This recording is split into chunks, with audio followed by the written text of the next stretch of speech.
What is up, guys? Welcome to another edition of the Straight Edge Wrestling Podcast. A different one this week. So we're not going to be covering the shows. We're just going to be covering essentially the shitty week that just occurred in wrestling. Well, the shitty few days that occurred in wrestling. The releases, Vince and the XFL, the somehow essential nature of WWE in Florida. So let's start with the beginning of the timeline, how it all started last week, with how WWE was somehow deemed to be an essential service by the state of Florida. Try and explain to me why wrestling is essential. Because Vince sucks Donald Trump's dick. I mean, yeah, pretty much.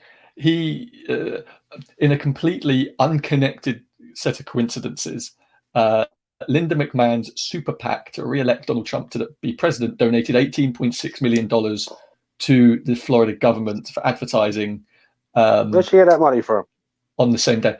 Yeah. Does she swindle out of WWE? Everyone else seems to be doing it at the minute.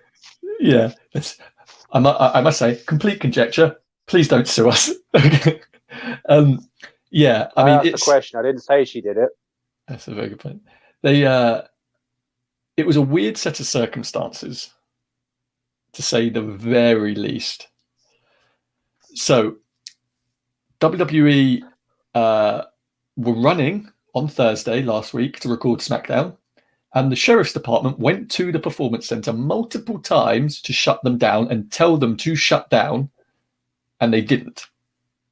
How funny would it have been if Vince either got arrested or shot, or even better, tasered? Even better. Could you imagine the headlines if 76? Imagine the headlines. I'll be watching the video of him being tasered and fucking thing on the floor on a policeman's body cam, just seeing Vince. Do you know what? After this week, and then just for the sake of it, mace him as well. Just stop resisting. Stop resisting. Stop resisting. He's not been resisting for 10 minutes, Chief. I thought the American police were renowned for being over done for. Overzealous. Yeah, that's true. But I mean, I think after this week, there's a lot of people that would thank whatever police officer was to do that. So it then also comes out that the XFL is bankrupt or declaring bankruptcy. Vince McMahon is getting out of a lot of debt by doing that, so he doesn't have to pay Ticketmaster. He doesn't have to pay all these stadiums and commissioners a load of money. Does that mean people are going to struggle to get tickets for wrestling now? Not that right now it's a big issue. There's many people buying tickets for wrestling right now. It's not been a very good week for Vince. So he declares bankruptcy, and then the next day he makes an order that from now on WWE's going live. We're going live every Monday, every Wednesday, every Friday. Yeah, but doesn't he ask everyone to come in for taping first before he decides that they're going to go to live? So a bunch of people are flying all around from America to come to Florida to get told, "Nah, bollocks, go home." We'll stay in a hotel till tomorrow. Lots and lots of people flew into Orlando, weren't used on the show, and were essentially told, "Well, we're going live now." And then obviously they can't return home, because if they returned home, they'd have to quarantine for 14 days before they could see their family. So lots of them are, as you say, they're just staying in hotels in the Orlando area, which is ludicrous. Daniel Bryan's loving his life right now. Yeah, Daniel Bryan gets to be away from Brie and his pregnant wife, which is great. And Nikki probably already moved in. Yeah, probably before it all started.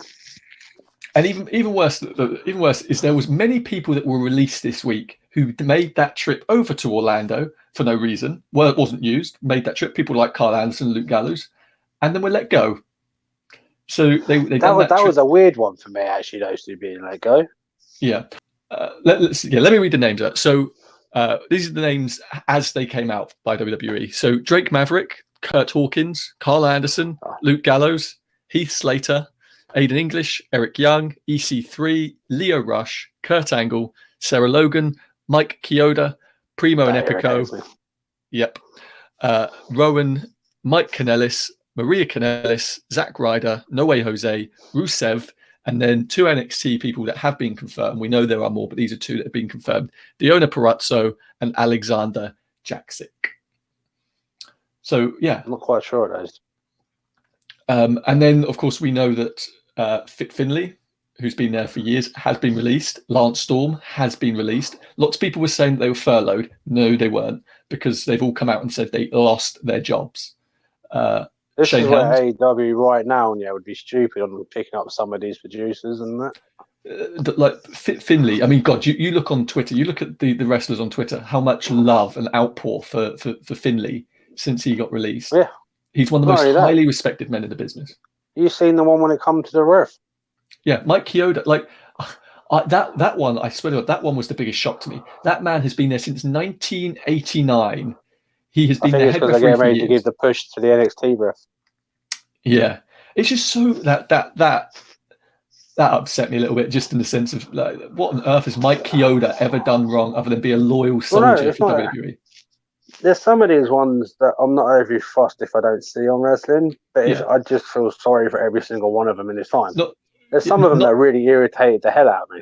Yeah, sure. Like there's some people on there who whatever, they haven't been used in ages and I don't really care for, but not one person deserved to be let go at this time.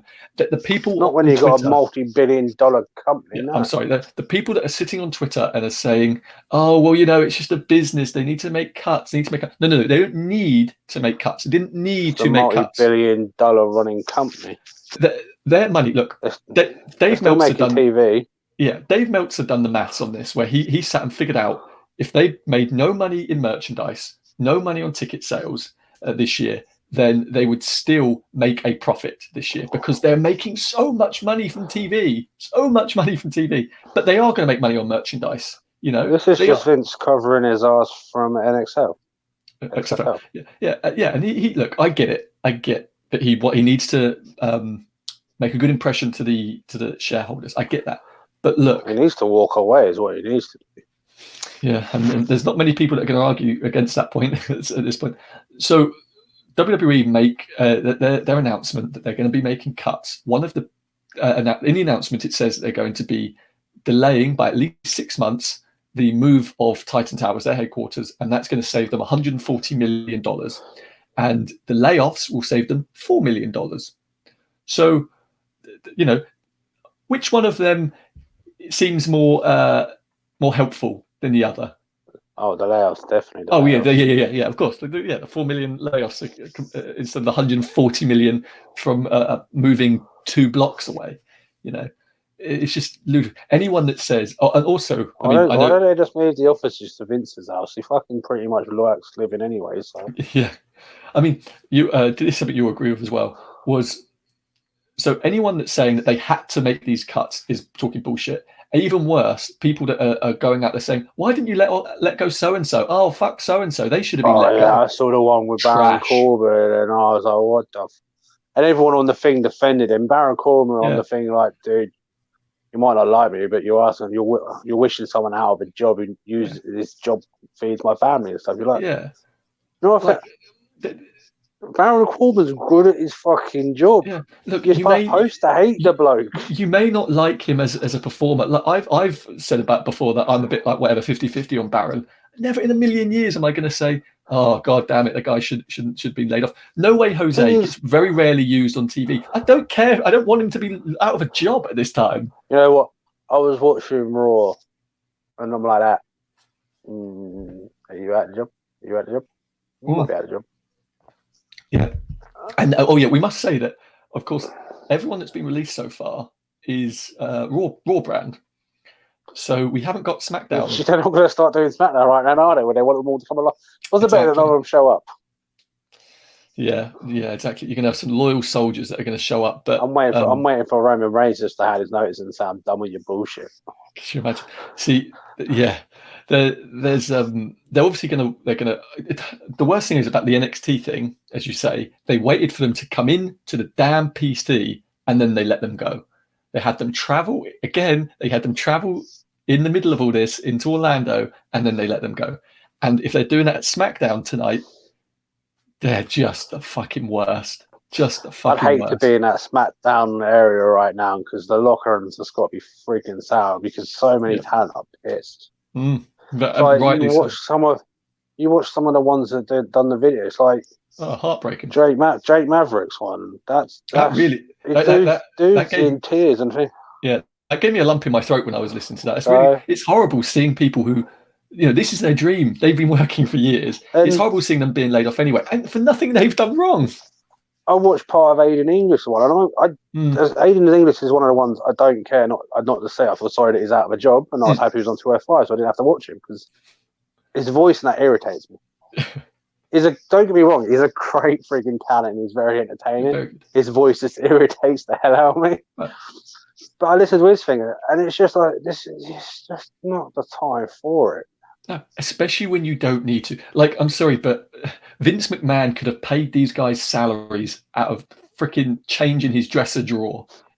It's just bullshit. He could have continued paying them for that.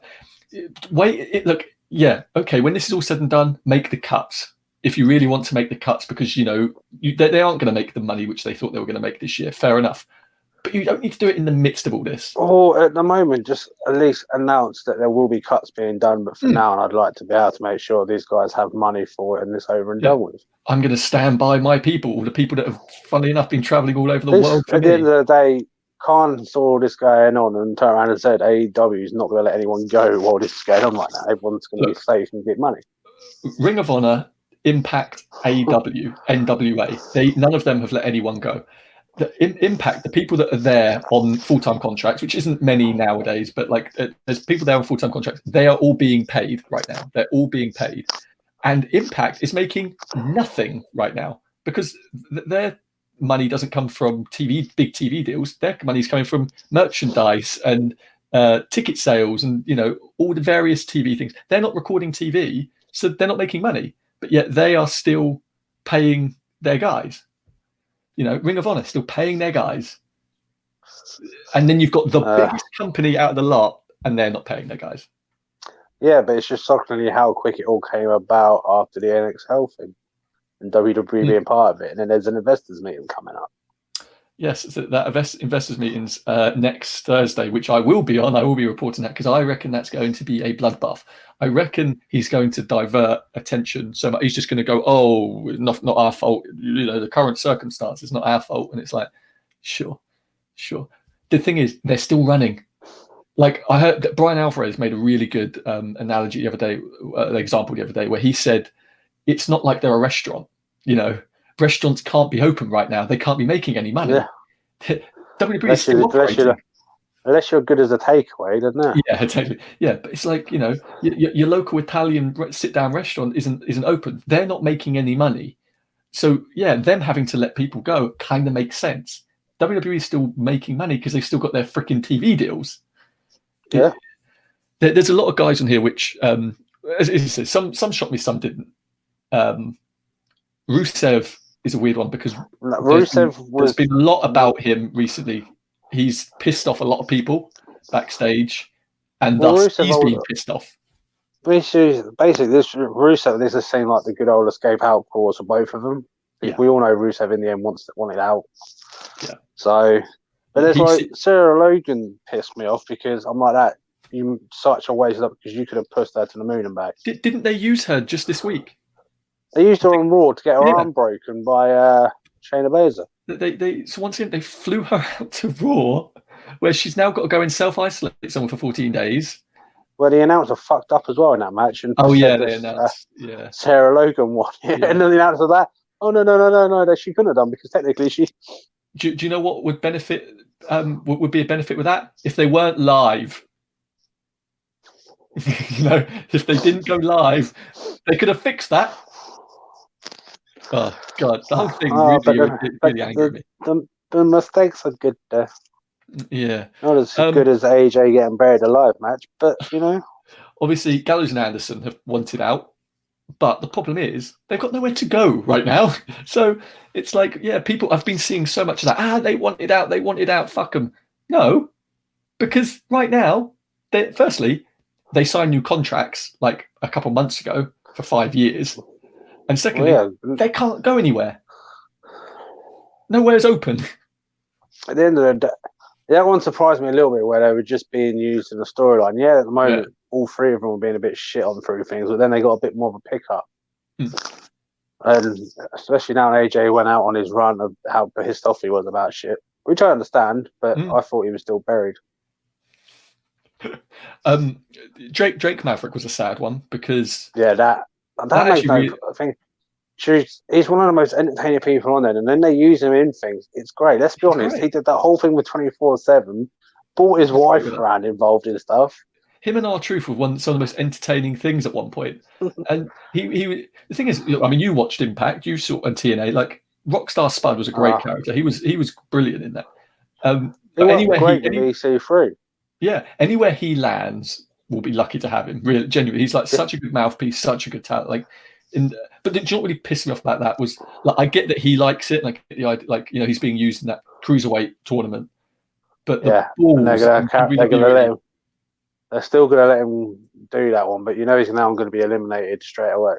Yeah, and the balls on WWE to even ask him to continue doing that, whatever. That's just crazy. Well, no, the thing is for him though, he wants to do it just to put on the fans. As he said in the video, that's what I mean. I get why he would want to do it, but WWE shouldn't have even asked him. They shouldn't have put him in that position. Zack Ryder was a very shocking one for me. He's been with the company for 14 years. Like Zack and Kurt. Yeah, both of them. Hawkins and Ryder were like, I tweeted this out. I mean, we were both at Mania when that streak, when they ended that losing streak at Mania last year. That place actually lost it. That place actually blew up for them. Well, they lost it because finally someone's made. What was his fucking losing streak in the end? I don't even remember now. It's like 100 or 150 or whatever.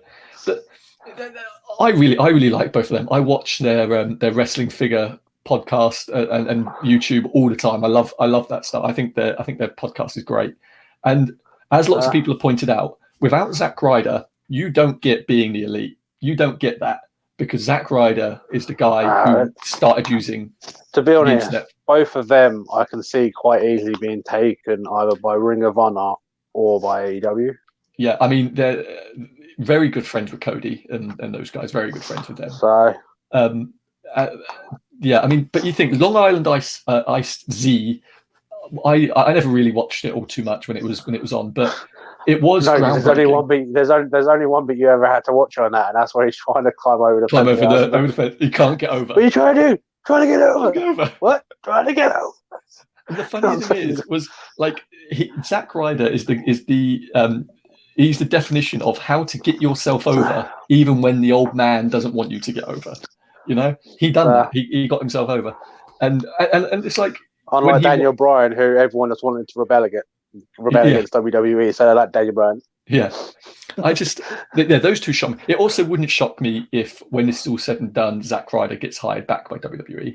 But also, if I was Zack Ryder, I'd tell them to go fuck themselves. I think Zack Ryder at the moment would turn around and say, "Fuck you." But it's also got to be a bit awkward again now.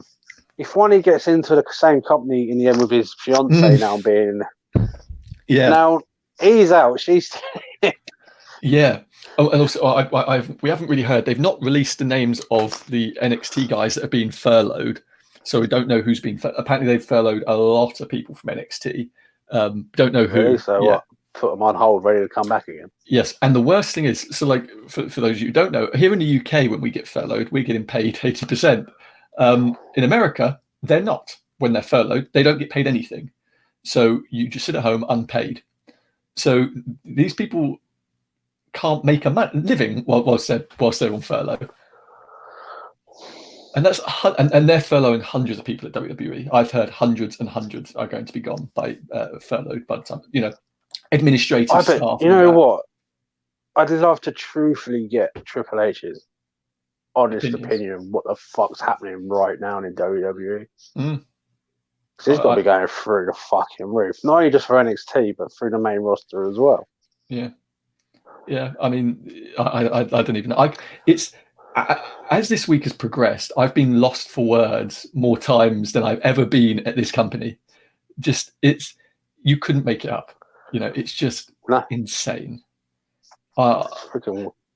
Certain people, but it just all seems. The problem is for me though, and I just won't get it out of my head, because generally I just feel this is all just.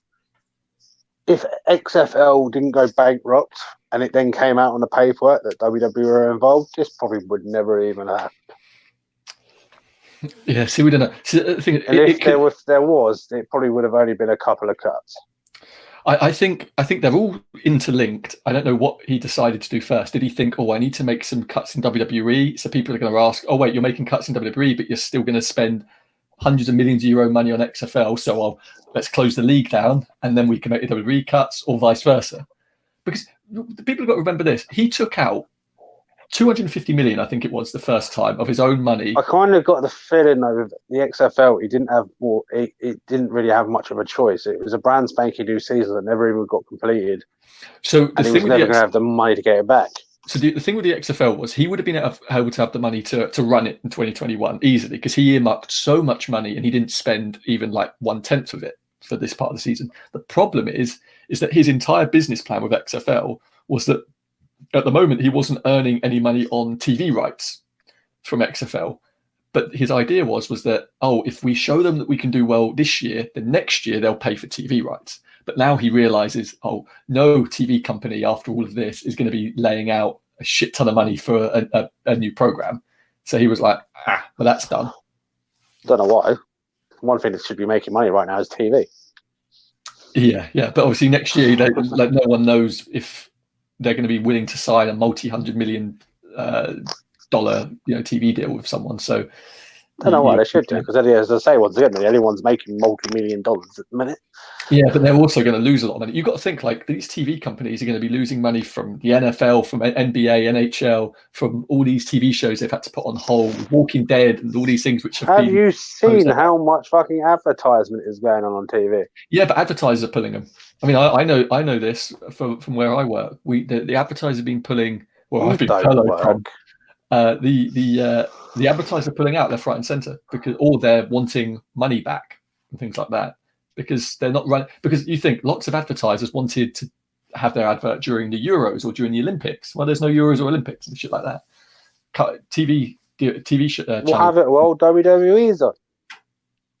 Yeah, well, WWE's or AEW. Yeah, when WWE's like hemorrhaging money, WWE's hemorrhaging viewers, I should say. Lowest viewership ever, under 1.9 million. I wonder why they just sacked half their staff. Yeah, funny that.